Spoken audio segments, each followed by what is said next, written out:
am so excited to be in Texas for the Texas Library Association today, having just gotten up at the crack of dawn to come from Connecticut.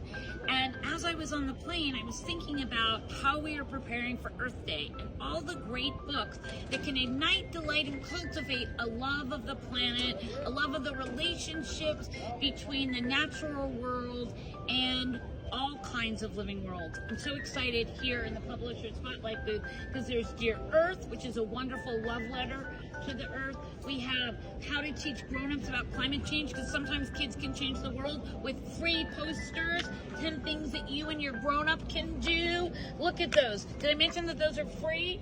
We have books about habitats and the relationships between animals and where they live. And I love these graduated pages, although we're now going to call them step pages, I've just decided, because they're super, super cool. We have the Ocean Gardener. We have my friend and somebody who's on one of my panels here at TLA, the Galapagos Islands, the world's living laboratory, when you have a scientist who writes about the living world. We have Willow and the Bunny, because sometimes you just need a really terrific story that makes you feel good.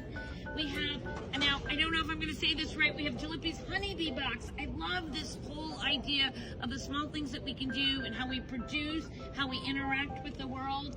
We have the Mellows Build a House. Did I mention that when we're building things, that this is the kind of thing that I want to do all the time? I live in an 1852 house, but I'm kind of in love with the Mellows and building an eco house.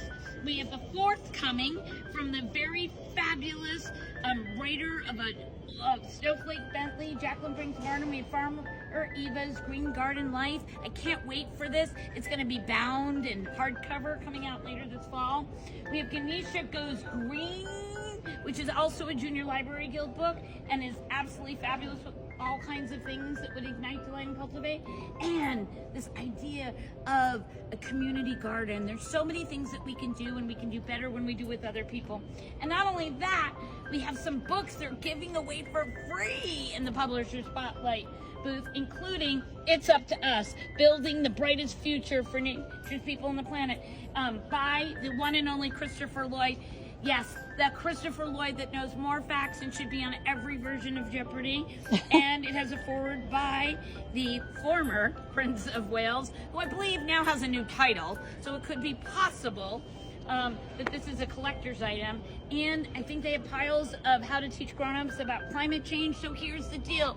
You have literally 6 days to figure out how you can do something small as an educator, a librarian, a parent, a child, in order to think about how you are going to make a contribution to make the world a better place by igniting, delighting, and cultivating the world as it should be, a place for living items to live freely, happily, sustainably, and with each other.